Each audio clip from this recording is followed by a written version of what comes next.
नमस्कार मित्रों, Gauti India YouTube channel में आप सभी का एक बार फिर स्वागत है। एक हफ्ते के बाद क्लास शुरू हो रही है कुछ कारणों की वजह से। आज हम देखेंगे मेंसुरेशन में प्रिज्म। और जो लोग चैनल पर पहली बार आए हैं वो चैनल को सब्सक्राइब कर लीजिए और बेल आइकन दबा लें। तो चलिए शुरू करते हैं आज का नया टॉपिक प्रिज्म। तो पहले देख लेते हैं प्रिज्म होता कैसे है।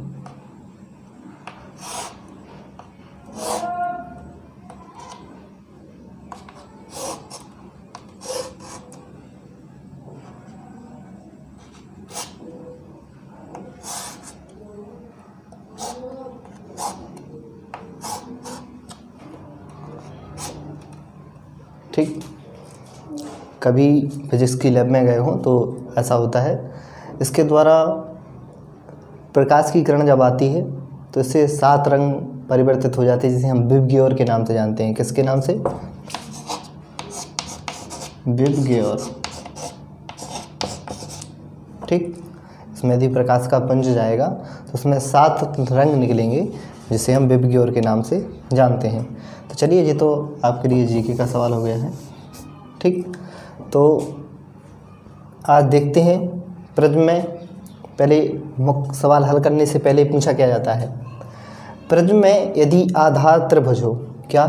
प्रिज्म में यदि आधार त्रिभुज हो तब आधार में भुजाओं की संख्या कितनी होगी? 3। अब आधार में कैसे? जब प्रिज्म ऐसा बना हो,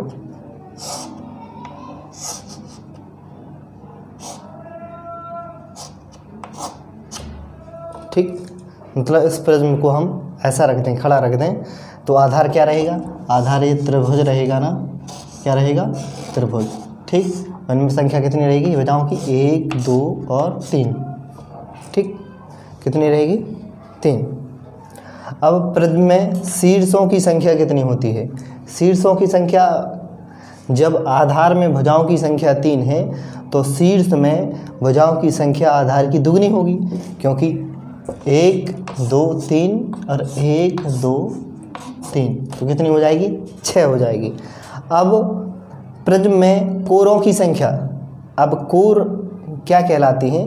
ये हैं 1, 2, 3, 4, 5, 6, 7, 8, 9। ठीक, ये क्या है? कोरे हैं। ठीक, जो पतली, जहाँ पर 2 फलक जुड़ रहे हैं, क्या 2 फलक जुड़ रहे हैं, उन्हें हम कोर बोलते हैं। तो कोरों की संख्या कितनी हो जाएगी? 9। आपको चित्र दिमाग में रहना चाहिए। ठीक, अब है पार्श्व फलकों की संख्या। ठीक है, इसमें क्या पूछी, सिर्फ ध्यान रखना है, पार्श्व फलक पूछी है, ना कि कुल फलक। पार्श्व फलक जो सामने से दिख रहे हैं, ना कि शीर्ष। ये नहीं, ये नहीं, पार्श्व फलक ये है, ये वाला भाग, इसके विपरीत वो दूसरा, और इसके जो नीचे वो तीसरा। तो कितनी हो जाएगी? पार्श्व फलकों की संख्या 3। ऐसे भी याद रखें, आधार में भुजाओं की संख्या के बराबर ही पार्श्व फलकों की संख्या होती है। ठीक, अब है कुल फलकों की संख्या। अब कुल फलक कैसे? पार्श्व फलक तो 3 हो गए थे, अब कुल फलक जो एक नीचे का त्रिभुज ए, एक ऊपर वाला।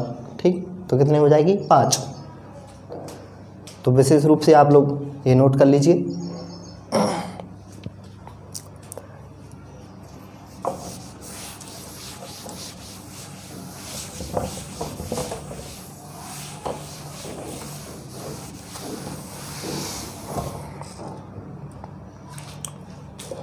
अब कुछ फार्मूले हैं, वो फार्मूले लिख लीजिए आप लोग।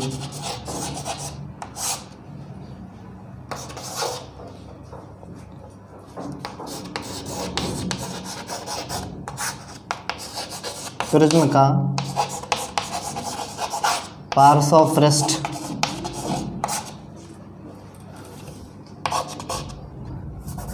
बराबर क्या होगा? आधार का परिमाप इंटू ऊंचाई। क्या?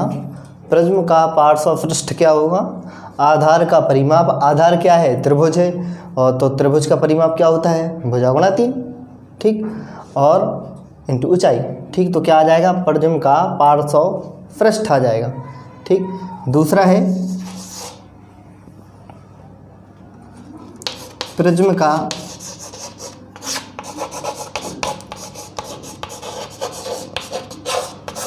संपूर्ण पृष्ठ। ठीक,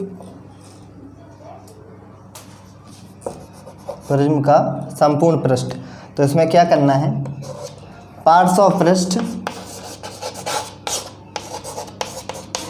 देखिए जो अभी ऊपर निकाला था पार्श्व पृष्ठ, तो आधार का परिमाप इंटू ऊंचाई आप वो निकाल लेंगे। ठीक, प्लस, ठीक, आधार का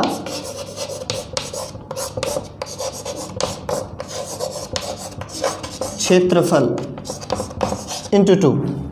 ठीक, पार्श्व पृष्ठ प्लस आधार का क्षेत्रफल इंटू 2।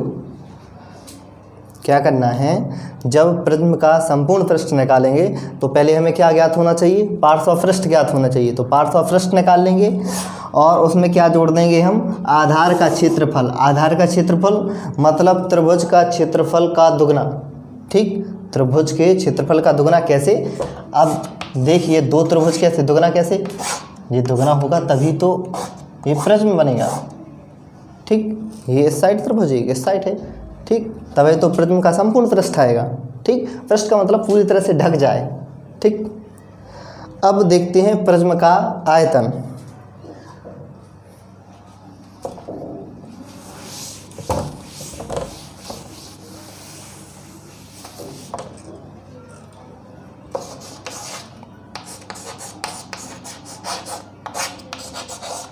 प्रिज्म का आयतन, तो क्या होगा, आधार का क्षेत्रफल इंटू ऊंचाई। ठीक, क्या करना है, आधार का क्षेत्रफल इंटू ऊंचाई। ठीक, तो चलिए देखते हैं इसी आधार पर प्रश्न, आप लोग बता लीजिएगा इसे।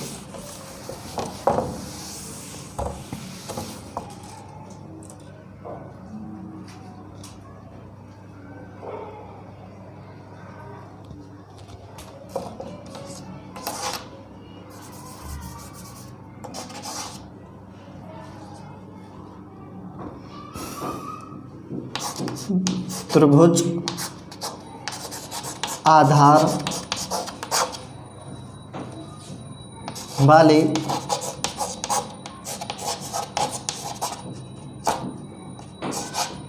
प्रिज्म की ऊंचाई 15 सेंटीमीटर हो और आधार की सभी भुजाएं 6 सेंटीमीटर हो, तो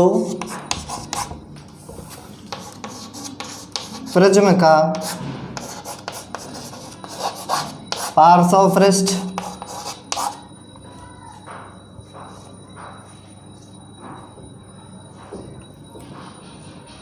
ए डाल लो ऑप्शन में, ए बी, संपूर्ण पृष्ठ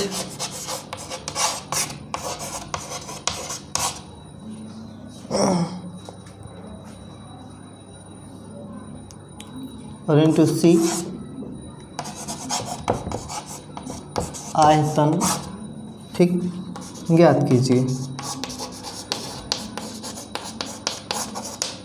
क्या है, त्रिभुज आधार वाले प्रिज्म की ऊंचाई 15 सेंटीमीटर है, आधार की सभी भुजाएं 6 सेंटीमीटर हों, तो प्रिज्म का पार्श्व पृष्ठ, संपूर्ण पृष्ठ, आयतन ज्ञात कीजिए। ठीक, यदि आपको फॉर्मूला याद होगा तो आप कर लेंगे, यदि फॉर्मूला याद नहीं है तो आप उसमें ये वाले सवाल आप बिल्कुल भी नहीं कर पाएंगे, सोच भी नहीं पाएंगे हम क्या करें। प्रिज्म का यदि आप पार्श्व पृष्ठ निकाल लेते हैं तभी आप संपूर्ण पृष्ठ निकाल पाएंगे। ठीक, और आयतन आप तभी निकाल पाएंगे जब आपको पता होगा कि प्रिज्म में कैसी आकृति बनती है, ठीक है, कैसी डायमेंशनल आकृति बनती है। ठीक, तो चलिए देखते हैं प्रिज्म का पार्श्वपृष्ठ। ठीक, तो प्रिज्म का पार्श्वपृष्ठ क्या होता है? आधार का परिमाप इंटू ऊंचाई। क्या पार्श्वपृष्ठ क्या होगा?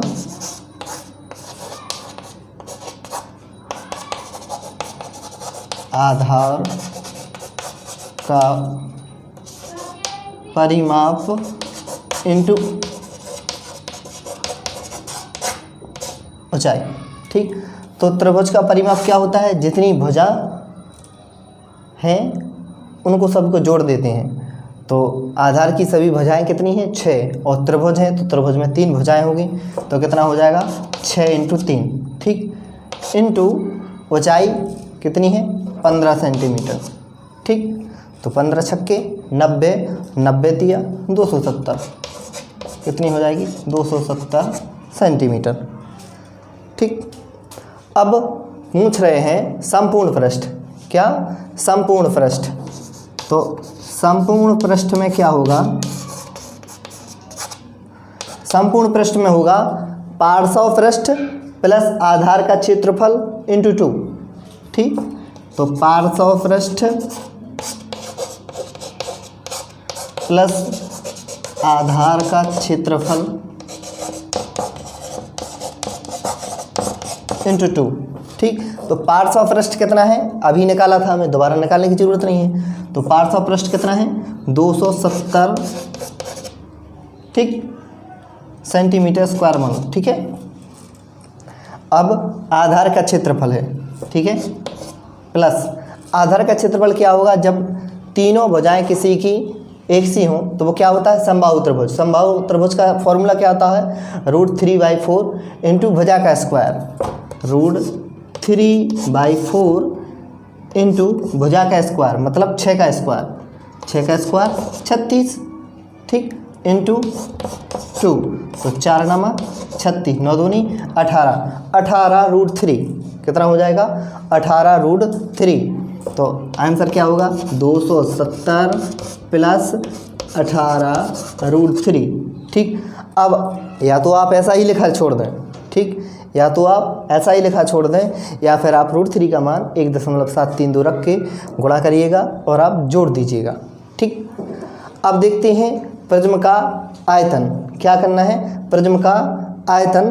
तो आयतन में क्या है? आधार का क्षेत्रफल। क्या? आधार का क्षेत्रफल इंटू ऊंचाई। अब आधार का क्षेत्रफल क्या होगा?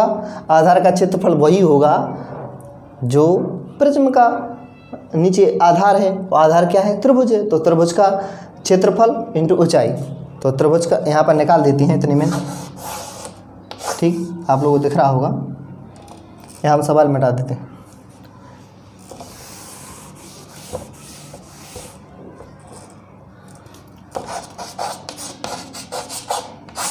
प्रिज्म का आयतन, ठीक है, का आयतन, ठीक है, आधार का क्षेत्रफल इंटू ऊंचाई। ठीक, तो आधार का क्षेत्रफल क्या होगा? √3/4 इंटू भुजा का स्क्वायर मतलब 36, और ऊंचाई कितनी है? 15 सेंटीमीटर। ठीक, तो 4 9 36, 15 9 135, 135 √3। ठीक, तो ये क्या हो जाएगा? प्रिज्म का आयतन। तो दोस्तों, आपको प्रिज्म आज अच्छी तरह समझ में आ गया होगा, और यदि आपको इससे रिलेटेड कोई सवाल हो तो आप पूछ सकते हैं, जो कि टेलीग्राम पर आप सर्च करिएगा गौती इंडिया। क्या? गौती इंडिया। आप उस पर सवाल पूछ सकते हैं, या हमें यदि ज़्यादा ही इमरजेंसी है तो आप 9454712102 पर भी आप अपना सवाल भेज सकते हैं। तो चलिए मिलते हैं कल अगली वीडियो के साथ। तो तक के लिए इजाज़त, बहुत बहुत धन्यवाद।